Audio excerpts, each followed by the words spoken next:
আল্লাহ রাব্বুল আলামিন বলেন, রে পৃথিবীর মানুষেরা তোমরা শুনে নাও, এই ইমানদার নরনারী তোমরা শুনে নাও, এই বরগাছি গ্রামের নরনারী তোমরা শুনে নাও, আমি আল্লাহ রাব্বুল আলামিন তোমাদেরকে বলে দিচ্ছে, ওয়া আনফিকু মিম্মা রাযাকনাকুম, আমি আল্লাহ তোমাদেরকে যে সাই সম্পদগুলি আমি তোমাদেরকে দিয়েছি, যে টাকা পয়সা ধন দৌলতের মালিক আমি আল্লাহ তোমাদেরকে বানিয়েছি রে, সেই সম্পদ থেকে তোমরা আমার পথে ব্যয় করো, আমার রাস্তায় দান করো।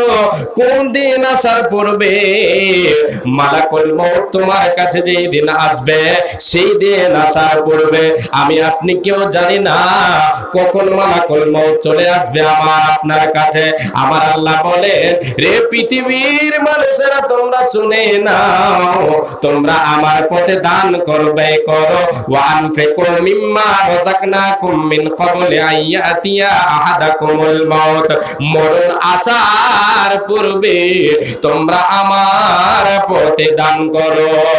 অন্যথায় তোমরা বলবে, যখন তোমার কাছে মালাকুল মউত এসে পৌঁছে যাবে, তোমার শিয়রে এসে দাঁড়িয়ে যাবে, তোমার দরজায় এসে দাঁড়িয়ে যাবে, তোমার কাছে এসে যখন পৌঁছে যাবে, সে সময় তুমি বলবে, হে রব্বুল আলামিন, তুমি আমাকে কিছুটা অবসর সময় দাও, আমাকে কিছুটা সময় দাও রে আল্লাহ, আমার আয়ুটা কিছুটা বাড়িয়ে দাও। এই যে আমার জমি জায়গা ব্যাংক ব্যালেন্স আমি এগুলি জমা করে রেখেছে, আমার চোখের সামনে ভাসে, আমি দেখতে পাচ্ছি আমার ব্যাংক ব্যালেন্স রয়েছে, টাকা পয়সা রয়েছে, হে রব্বুল আলামিন, এগুলি তোমার পথে ব্যয় করে দিয়ে আমি নেককারদের অন্তর্ভুক্ত হয়ে যায়। এই বলে আমি আপনি আল্লাহর কাছে কি করব?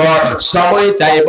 আমার আল্লাহ আমাকে আপনাকে সময় দেবে না, দেবে না, দেবে না। সময় চলে গেলে, সময় জীবনটা যখন ফুরিয়ে যাবে, আর কোনো উপায় রবে না। এ বাপজান মাজনী আল্লাহ রাব্বুল আলামিনের নবী বিশ্ব নবী দয়ার কান্ডারে বলেন, এ উম্মত উম্মতিরা শুনে নাও, যেদিন তুমি মারা যাবে রে, মরার পরে তোমার যে কবরটা বাড়ি হবে, এই কবরে যদি তুমি আরাম পেতে চাও, তাহলে তুমি আল্লাহর পথে দান করে যাও।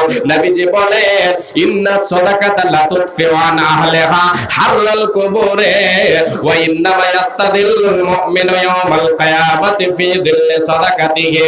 আল্লাহর নবী বলেন, রে দানকারীরা তোমরা শুনে নাও, এ সাদকা করনে ওয়ালারা তোমরা শুনে নাও, আল্লাহর পথে দানকারী তোমরা শুনে নাও, যেই সম্পদটা, যেই টাকাটা তুমি আল্লাহর পথে দান করবে রে, ওই সাদকা, ওই দান খয়রাত তোমার কাজে আসবে যেদিন তুমি মারা যাবে, কবরবাসী হয়ে যাবে।